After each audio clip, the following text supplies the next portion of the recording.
एक कदम ईश्वर की ओर। निर्वाण प्रकरण उत्तरार्ध 79वां सर्ग। प्रबोध द्वारा स्वप्न के बाद के समान ऋषियों तथा देवताओं के समूह के सहित विधाता के निर्वाण का वर्णन। महाराज वशिष्ठ जी ने कहा, हे श्री रामचंद्र जी, तपोलोक पर्यंत जब समूचा प्रदेश प्रलयकालीन एक महासागर के जल में डूब गया, तब सत्यलोक के निकट आकाश में स्थित मैंने अपनी दृष्टि ऐसे फेंकी जैसे प्रातः काल में सूर्यदेव अपनी प्रभा फेंकते हैं। इतने में मैंने प्राणादि उपासनाओं के द्वारा सालोक्यादि मुक्ति को प्राप्त हुए तथा ब्रह्मा जी के साथ विदेह कैवल्य प्राप्त करने की इच्छा कर रहे जीवन मुक्त परिवार के सहित ब्रह्मा जी को पर्वत से विनिर्मुक्त हुए सा देखा। वहाँ मैंने अधिकारी देवों तथा भावितात्मा मुनियों के समूहों को देखा। हे श्री रामचंद्र जी, उस समूह के भीतर मैंने शुक, बृहस्पति, इंद्र, कुबेर, यम, सोम, वरुण और अग्नि को देखा तथा इनके अतिरिक्त वहाँ मैंने और भी अनेक देवताओं और ऋषियों को देखा। इतना ही नहीं, सुनिए, वहाँ देव, गंधर्व, सिद्ध और साध्यों के नायक भी उपस्थित थे। मैंने उन्हें भी देखा।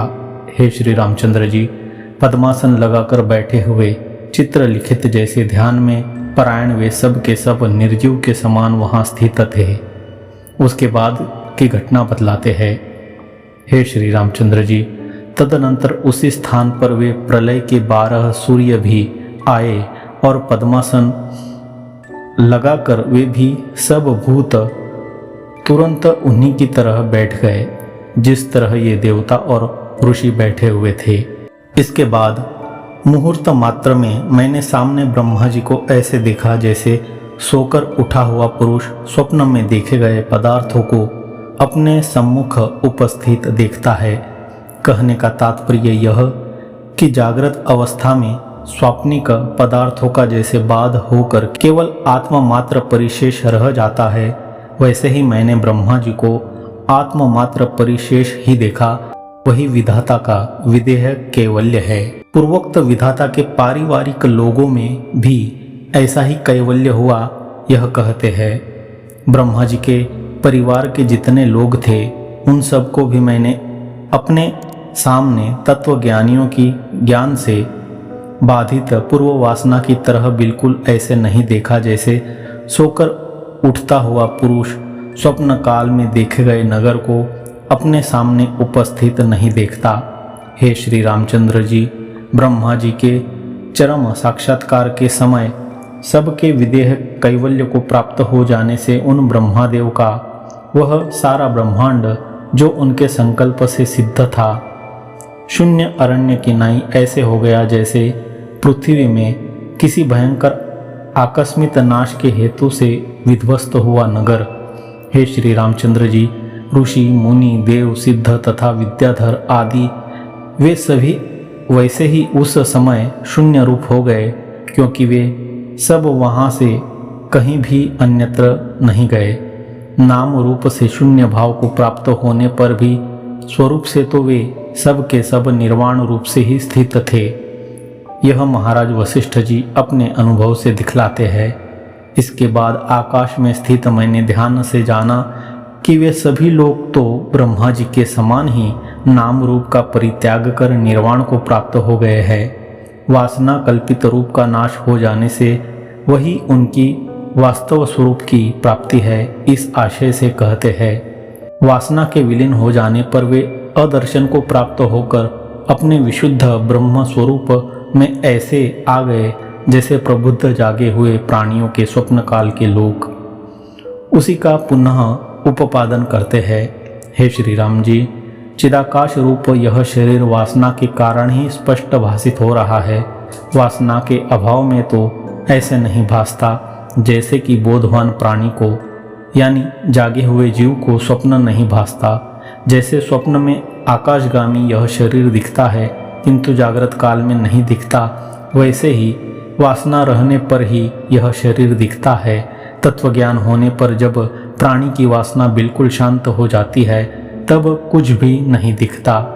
स्वप्न से उठने पर जागृत काल में एकमात्र स्वाप्निक भौतिक पदार्थों का बाद होता है, लेकिन तत्व ज्ञान होने पर तो आदि भौतिक आदि तीनों शरीर का बाद होता है। इतना विशेष है।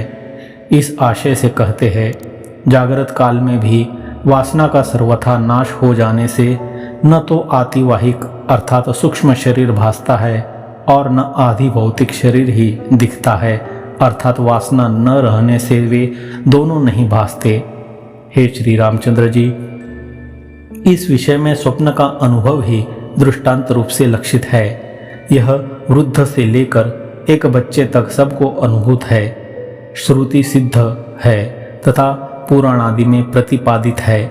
इस तरह अपने तथा दूसरों के अनुभव से सिद्ध स्वप्न के बाद का जो अपलाप करता है, यानी स्वप्नादि संपूर्ण दृश्य प्रपंच को सत्य स्वरूप स्वीकार करता है, उसको तत्व ज्ञानोपदेश देने की कुछ भी आवश्यकता नहीं है। वह प्रबोध के योग्य है ही नहीं, यह कहते हैं। हे श्री रामचंद्र जी, जो शठ स्वयं अपने को तथा दूसरे के अनुभव को भी स्वीकार नहीं करता, अर्थात अपने तथा दूसरों के अनुभव से सिद्ध स्वप्न के बाद का अपलाप करता है, वह त्याज्य है। इसमें तनिक भी संदेह नहीं, क्योंकि मिथ्या सुप्त पुरुष को यानी सचमुच न सोए हुए पुरुष को भला कौन उठा सकता है। फिर भी इस विषय में स्वप्न का दृष्टांत तो उचित नहीं है, क्योंकि यह जो वर्तमान शरीर है इसमें पिता आदि का शरीर कारण है, परंतु स्वप्न शरीर तो ऐसा नहीं है। स्वप्न शरीर के अत्यंत असद्रूप होने से यह विषम दृष्टांत है। ऐसी परिस्थिति में प्रतिवादी को नास्तिक कहलाने के लिए तैयार रहना होगा। यह कहते हैं, इस शरीर का कारण पिता आदि का शरीर है, इसलिए यह दिखाई देता है, किंतु स्वाप्निक शरीर का कारण तो पिता आदि का शरीर नहीं है, इसलिए वह नहीं दिखाई देता। यदि कोई यह शंका करे तो उसकी यह शंका ठीक नहीं है, क्योंकि तब तो उसके मत से इस पार्थिव शरीर से रहित प्राणी का, जो यज्ञादि के द्वारा स्वर्गीय शरीर प्राप्त करने वाले हैं, उनका परलोक भी नहीं है। ऐसी दशा में हमें उसको नास्तिक कहने में तनिक भी संकोच न होगा। पिता आदि का शरीर जिस देह का कारण है, उस देह को भी सर्वथा असद्रूप मानने पर तो सूक्ष्म शरीर समष्टि रूप हिरण्यगर्भ को भी असद्रूप होने में कोई अड़चन न होगी, और उस दशा में उनकी सर्गादि अर्थक्रिया भी मिथ्या ही सिद्ध होगी। यह कहते हैं, हे श्री रामचंद्र जी, इस रीति से यदि यह सब असद्रूप होता तो पूर्व सृष्टि के प्रलय के अंत में सब शरीरों का सर्वथा क्षय होने पर इस सृष्टि के आदि काल में शरीर हेतुक शरीर न रहने से यह सृष्टि भी न होती, और यह सृष्टि सबकी आंखों के सामने सर्वदा विद्यमान है ही, अर्थात इसलिए यह सृष्टि नहीं है, यह कोई कहने का साहस नहीं कर सकता। पृथ्वी आदि पंचभूतों के सावयव होने से विभागों का अवसान हो जाने पर संयोग का विनाश ध्रुव है, अतः अवयव विभाग स्वरूप इस जगत का जब विनाश अवश्यंभावी है, तब इस दशा में यह जगत कभी इस अविच्छिन्न प्रवाह से विपरीत नहीं है। यह जैमिनीय मत अप्रतिष्ठित है, असंगत है।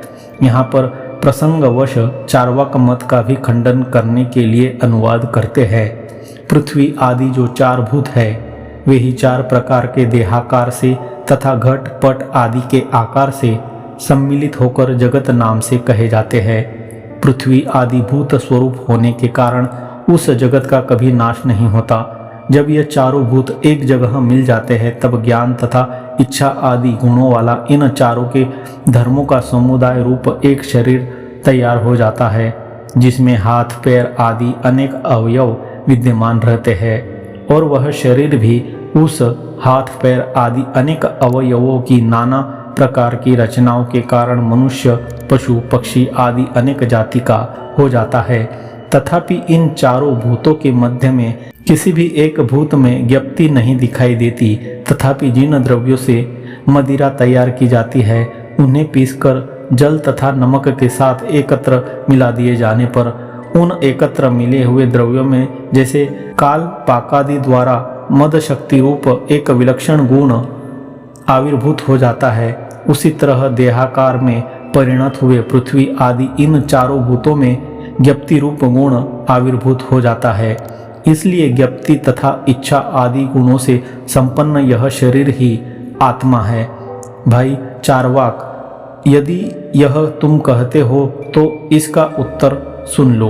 तब तो संपूर्ण वस्तुओं का संशय बतलाने वाले 18 पुराण, महाभारत आदि इतिहास, ऐहिक और पारलौकिक आत्मा के हित और अहित तथा धर्म और अधर्म के प्रतिपादक मनु आदि स्मृति एवं सदाचार आदि ये सब के सब व्यर्थ हो जाएंगे यदि यह कहो कि हम देहात्मवादी चारवाकों के मत में उन वेदादि शास्त्रों की व्यर्थता और अप्रामाण्य इष्ट ही है, वे सब के सब अप्रमाण हो जाएं, इससे हमारी हानि क्या है?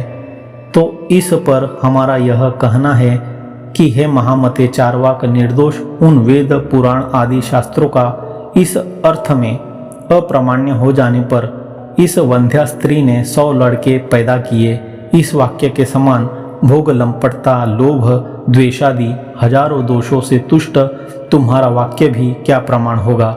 हमें तो उसकी संभावना भी दुर्लभ है। तुम्हारे कथन को लोक में विद्वान लोग स्वीकार नहीं करते, क्योंकि बिना कारण और प्रयोजन के सृष्टि आदि का संभव न होने से तुम्हारे मत के अनुसार तो जगत का उच्छेद प्रसंग अनिवार्य होगा। किंतु देहात्मवाद में क्या सभी अवयव ही आत्मा है या अवयवी ही? प्रथम पक्ष में तो यह दोष आता है कि अनेक चेतनों में सर्वदा एकमत्य न होने से वैमत्य के कारण देह का सभी अवयव उन्मथन करने लग जाएंगे। अब रह गया दूसरा पक्ष। उस पक्ष में यह दोष आता है कि हाथ आदि किसी एक अवयव के कट जाने पर अवयवी का नाश हो जाने से जीवन का ही अभाव हो जाएगा, इत्यादि और भी हजारों दोष है ही। यह सब अलग है।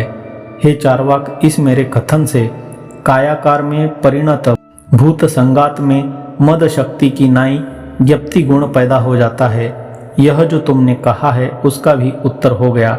और भी तुम अपने मत में मेरा यह एक दूसरा दूषण सुन लो। यदि ऐसा मान लिया जाए कि जैसे मद शक्ति आत्मक द्रव्य में मद शक्ति विद्यमान रहती है, वैसे ही भूत संधात में जो कि ज्ञान स्वभाव है ज्ञान गुण रहता है, तब तो गुणी देह का नाश हो जाने पर गुण का भी अवश्य नाश हो जाने से, अर्थात दूसरे देशों में मरे हुए जीव देह के नष्ट हो जाने पर अपने देश में पिशाच आदि का शरीर धरकर कैसे चले आते हैं तथा दूसरों के शरीरों में प्रविष्ट होकर अपने पूर्व जन्म के आत्मियों को पहचान कर उनके साथ बातचीत आदि कैसे करते हैं, अर्थात प्रदेशांतरों में मरे हुए व्यक्तियों की पिशाच आदि देहता जो लोक में प्रसिद्ध है वह सिद्ध न होगी। यह पिशाच आदि की कल्पना भी भ्रांति ही है, क्योंकि पिशाचों को हमने अपनी आंखों के सामने उपस्थित हुए आज तक नहीं देखा और हमारे मत में प्रत्यक्ष के सिवा और कोई दूसरा प्रमाण है ही नहीं। प्रत्यक्षातिरिक्त दूसरे प्रमाण की संभावना ही नहीं है, क्योंकि सैकड़ों बार पार्थिवत्व और लोह लेख्यात्वादि का सहचार ग्रह होने पर भी वज्रमणि आदि में व्यभिचार देखा गया है।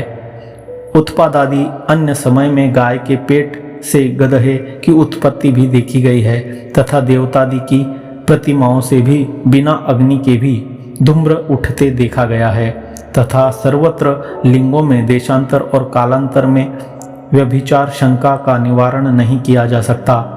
इसलिए आपके अनुमान प्रमाण का तो बिल्कुल योग नहीं है। सादृश्य के विषय में यत् किंचित या पूर्ण यों विकल्प होने से उपमान प्रमाण का योग नहीं बैठता। इसी तरह अर्थापत्ति और अनुपलब्धि भी प्रमाण नहीं हो सकते। पिशाचग्रस्त पुरुष का पिशाच वाग व्यवहार भी जब तक देह विद्यमान रहता है तभी तक दिखता है, उसके मरण के बाद नहीं। इसलिए उस देह को ही सन्निपातिक भ्रांति की तरह मैं पिशाचग्रस्त हूँ, यह व्यर्थ की भ्रांति है। यदि यह सब तुम कहो तो तुम्हारा यह सब कहना व्यर्थ ही है, क्योंकि तुम्हारी ही बातों से इन सब का खंडन हो जाता है। इसमें प्रबल कारण यह है, प्रत्यक्ष के अतिरिक्त यदि सभी अप्रमाण है तो फिर चार्वाक का वाक्य भी प्रमाण नहीं हो सकता, क्योंकि वह भी प्रत्यक्ष के अतिरिक्त है। चूंकि अनुमान प्रमाण को तुम मानते नहीं हो, इसलिए युक्ति से तुम अपने मत का तो कदापि समर्थन नहीं कर सकते, क्योंकि अनुमान रूप होने से वे युक्तियां भी प्रमाण नहीं हो सकती। दृष्टांत तो तुम दे ही नहीं सकते, क्योंकि सादृश्य के उपमान गम्य होने से वह तुम्हारे मत से प्रमाण के बाहर है। स्वपक्ष में अनुकूल और परपक्ष में प्रतिकूल तर्क भी तुम नहीं उपस्थित कर सकते, क्योंकि तर्क के अन्वय व्यतिरेक व्याप्ति घटित होने के कारण उसे तुम स्वीकार नहीं कर सकते। आपत्ति और व्यतिरेक ये दोनों अनुपपत्ति और अनुपलब्धि के अधीन रहते हैं, इसलिए यदि इनका तुम स्वीकार करते हो तो तुम्हें अर्थापत्ति और अनुपलब्धि को प्रमाण रूप से स्वीकार अनिवार्य होगा। अतः ये जो 6 प्रमाण है वे सब के सब सत्य है, यह तुम चार्वाकों को मानना ही पड़ेगा। ठीक है, ऐसा ही सही। इससे आपको क्या लाभ है, यह कहते हैं। इस तरह यदि तुम शब्द का प्रामाण्य मान लेते हो तो फिर निर्दोष श्रुति को तुम्हें प्रमाण मानने में कोई आपत्ति न होगी। जब श्रुति प्रमाण है तब परलोक, स्वर्ग, नरक आदि सब सत है। इत्याकारक श्रुतिजन्य संविद भी क्यों न सत्यता को यानी प्रामाण्य को प्राप्त होगी। कहने का तात्पर्य यह कि यदि अन्य के बोध के लिए शब्द प्रमाण है तो फिर परलोक, स्वर्ग, नरक तथा उनके प्रतिपादक श्रुति, स्मृति आदि शब्द भी क्यों न सत्य प्रमाण होंगे, क्योंकि जितने ज्ञान है उनमें स्वतः प्रमाण है। इसमें तो किसी को भी विवाद नहीं है। हाँ, यह बात दूसरी है कि कारण दोष तथा बाधक ज्ञान से उसका कहीं पर अपवाद हो जाता है, लेकिन यहाँ पर तो न कोई कारण में दोष है और न स्वर्ग नरक आदि नहीं है, ऐसा बाधक प्रमाण ज्ञान ही है। अथ सापि मुधा भ्रांति, यह जो ऊपर कहा गया है उसमें दोष दिखलाते हैं। अन्य शरीर में स्थित पिशाच की सबके अनुभव से सिद्ध पिशाचग्रस्त शरीर में पिशाच विषयिणी प्रमा ज्ञानों के स्वतः प्रामाण्य होने से ही लोक में सत्य रूप से प्रसिद्ध है। यह भी यदि सत्य न प्रमाणित हुई तो फिर मदिरा पीकर उन्मत्त बने हुए पुरुष की प्रतिभा भी कदापि सत्य प्रमाणित न होगी। जो मद शक्ति समन्वित द्रव्यगत मद शक्ति विषयक है, अमत्त पुरुषों के अनुभव सिद्ध अर्थों का खंडन करने वाले तुम ठहरे। तुम्हारी प्रमत्त पुरुष की प्रतीति से सिद्ध मद शक्ति का दूसरा कोई कैसे नहीं खंडन कर सकता। ऐसी दशा में तुम्हारी दृष्टांत असिद्धि के कारण ज्ञान के भूत गुणत्व की सिद्धि न हो सकने से परलोकात्मक स्थिति का यानी स्वर्ग नरकादि स्थिति का तुम भला कैसे खंडन कर सकते हो। सर्वजन प्रसिद्ध ज्ञानों का स्वतः प्रामाण्य होने से पिशाच है। यदि यह संवित सत्यार्थ है तो फिर मृत प्राणी का भी परलोक है, यानी कोई न कोई दूसरा लोक अवश्य है। यह श्रुतिजन्य प्रतीति भला सत्य क्यों न सिद्ध होगी, अर्थात क्योंकि जो युक्ति तुम उपस्थित कर रहे हो उसी युक्ति के बल से हम मृत प्राणी के परलोक का अस्तित्व सिद्ध कर रहे हैं। हमें युक्ति ढूंढने के लिए कहीं और जगह जाने की आवश्यकता नहीं है। और सुनो, पिशाचग्रस्त की पैशाची ज्ञप्ति श्रुति समान किसी दृढ़तर प्रमाण से जन्य नहीं है, किंतु काकतालीय न्यायवत आकस्मिक है, अचानक उदित हुई है। ऐसी ज्ञप्ति भी यदि स्वानुभूत होने से प्रमा है तो फिर श्रुति आदि दृढ़तर कारणों के सहित विद्यमान परलोकार्थ संवित भला प्रमा क्यों नहीं है। एकमात्र अपने अनुभव के बल पर अर्थ सत्ता का निश्चय नहीं किया जा सकता, क्योंकि युक्ति में रजत का अनुभव होने पर भी उसमें अर्थ सत्ता नहीं दिखती। यह आशंका कर कहते हैं, जो संवित जिस पदार्थ की सत्ता को अपने भीतर जैसी जानती है, उस पदार्थ की सत्ता को वह अपने भीतर वैसी ही भली भांति अनुभव करती है। शुक्ति रजत संवित स्वप्रतिभास कालिक अर्थ सत्ता का अवगाहन करती है, परंतु पूर्व काल की संवित का जब यह रजत नहीं है इस उत्तर काल की संवित से बाद हो जाता है, तब यह उत्तर काल की बाद संवित सीप में चांदी की त्रैकालिक असत्ता बतलाती है। ऐसी स्थिति में प्रथम संवित के बल से रजत में प्रातिभाषिक सत्ता रहे या द्वितीय संवित के बल से असत्ता रहे, इसमें कोई हानि नहीं है, क्योंकि अनुभव से दोनों ही सिद्ध है। अर्थात अनुभव का सहारा लिए बिना अर्थ के रूप का अपलाप करना कोई बच्चों का खेल नहीं है। जीवित दशा में देह के उपस्थित रहने पर श्रुति आदि प्रमाण के बल से अथवा मृत दशा में देह के उपस्थित न रहने पर स्वप्नवत एकमात्र प्रतिभास के बल से परलोक है इत्याकारक अनुभव स्वरूप संवित यदि अवश्य होगी ही, तो फिर उस मृत्यु से क्या जीवित प्राणी के अनुभव से सिद्ध सत है और मृत के अनुभव से सिद्ध असत है, अथवा इसके विपरीत प्रकार से है, इसका अपलाप ही क्यों होगा? दोनों में किसी का भी अपलाप नहीं किया जा सकता। इस तरह श्रुति आदि प्रमाण है, यह सिद्ध हो गया। यदि वह चार्वाक यह कहे कि कायाकार में परिणत हुए भूतों से संवित का उद्भव होता है, इसलिए शरीर के नष्ट हो जाने पर मृत प्राणी को पारलौकिकी बुद्धि ही न उत्पन्न होगी, तो इस पर उससे कहना यह चाहिए कि हे मित्र, संवित शाश्वत है, स्वतः सिद्ध है, प्रस्तुत उसकी सिद्धि के बल से ही वासनामय आतिवाहिक देह, तत्कल्पित स्थूल देह तथा बाह्य प्रपंच की पीछे सिद्धि होती है। वासना के सिवा कोई अन्य दृश्य प्रपंच की सिद्धि में हेतु नहीं है, इसलिए संवित की उत्पत्ति देह के अधीन नहीं है।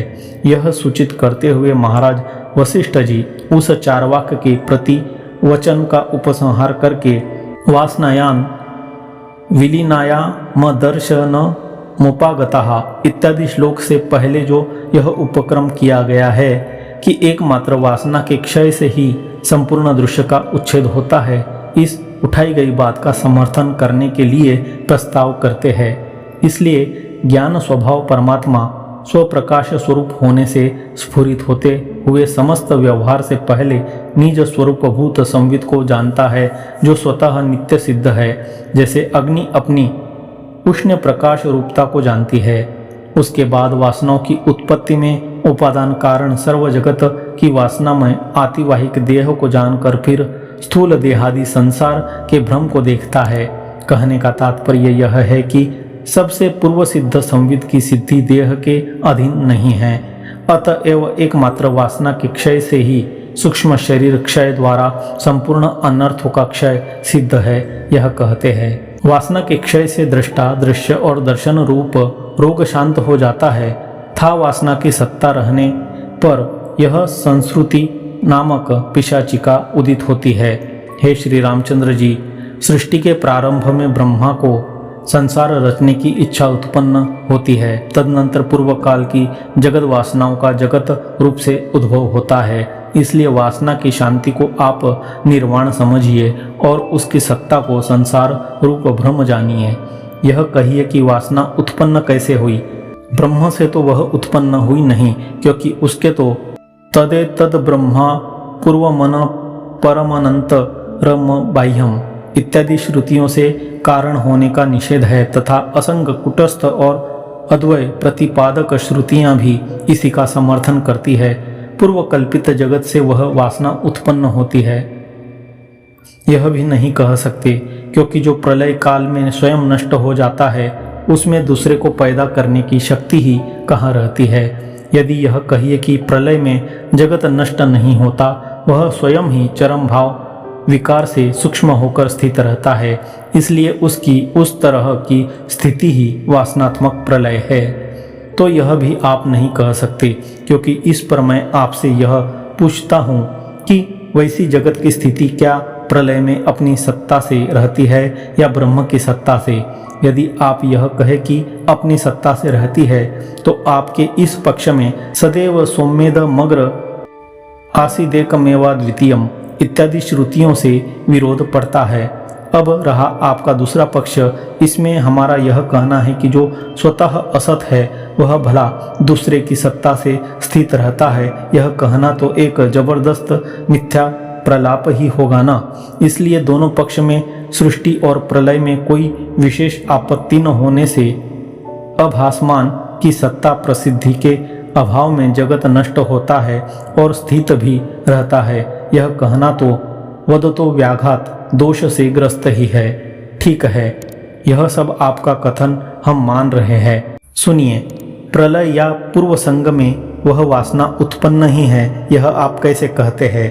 यह तो आप कह नहीं सकते कि वह वासना उत्पन्न ही है, क्योंकि असंग अद्वय पर ब्रह्म में अनुत्पत्ति तो आप पहले ही कह चुके हैं। फिर भी अद्वितीय ब्रह्मबोध के उपाय रूप से जब तक बोध नहीं हो जाता तब तक के लिए आप कृपा कर वह वासना भी पहले किसी एक निमित्त से अवश्य उत्पन्न हुई है, यह स्वीकार कर लीजिए। क्योंकि बिना कारण के जगत की उत्पत्ति नहीं होती, यह शास्त्र सिद्ध है। हाँ, ब्रह्म ज्ञान हो जाने के बाद तो फिर सारा संसार ही सद्रूप ब्रह्म है और वह वासना भी पर ब्रह्म स्वरूप ही है। बिना असंग अद्वय ब्रह्म का श्रुतियों से परिज्ञान किए वासना की अनुत्पत्ति बतलाना उचित नहीं है। ब्रह्म का परिज्ञान हो जाने पर तो संपूर्ण संशयों के बीजभूत अज्ञान का उच्छेद हो जाने से निर्वाण ही संपन्न है। इसलिए वासना की उत्पत्ति आदि में अनुपपत्ति की शंका करना ठीक नहीं है, इस आशय से कहते हैं। इतना जो यह परिज्ञान है उसी को तत्वज्ञ लोग निर्वाण कहते हैं। इसलिए हे राघव, इस ब्रह्म के विषय में जो प्राणी का अपरिज्ञान है उसी को आप बंध समझिए। विज्ञान घन यह आत्मा ही प्रकाशात्मक और अप्रकाशात्मक भी है। ज्ञात होने पर यह स्वयं ही स्वप्न रूप से अंदर स्फुरित होता है तथा ज्ञात न होने पर यानी श्रुति आदि प्रमाण लाभ के पहले यह बिल्कुल स्फुरित नहीं होता। मैं बद्ध हूँ, इस भावना से बंध दर्शन, और मैं नित्य मुक्त हूँ, इस भावना से मोक्ष दर्शन। जब आत्मा को अत्यंत कोमलात्मा एकमात्र संविदंश के परिवर्तन मात्र से प्राप्त होता है तब भला उसके साधन में क्लेश ही कितना है। इसको परिपक्ष लोग व्युत्थान और समाधि तथा व्युत्थान और सुषुप्ति के द्वारा स्पष्ट देख सकते हैं, इस आशय से कहते हैं। हे श्री रामचंद्र जी, संविद को यानी चित्त की वृत्ति को बहिर्मुख कर देने पर बंध और उसको समाधि द्वारा आत्मा में लीन कर देने पर निर्वाण प्राप्त होता है। संविद के उद्बोधन रूपी उदर वाला यह असत संसार सत के समान भासता है। इसका तात्पर्य यह है कि चित्त वृत्ति को बहिर्मुख कर देने पर यह असत संसार सत के समान भासित होता है। सुप्त और अजड़ वेदन मोक्ष कहलाता है तथा प्रबुद्ध वेदन को तत्वज्ञानी लोग बंध कहते हैं। इसलिए इन दोनों में आपको जिसकी इच्छा हो उसे चुन लीजिए। हे श्री रामचंद्र जी, बंध मोक्ष आदि की सारी शंकाएं छोड़कर आप निर्वाण रूप वासना शून्य अनंत अनादि स्वच्छ बोध स्वरूप अद्वैत और ऐक्य से रहित अशून्य अर्थात परिपूर्ण ब्रह्म स्वरूप बनकर आकाश कोश के सदृश विशद अंतकरण से युक्त शांत एवं बंधन से बिल्कुल मुक्त होकर स्थित रहिए। 79वां सर्ग समाप्त।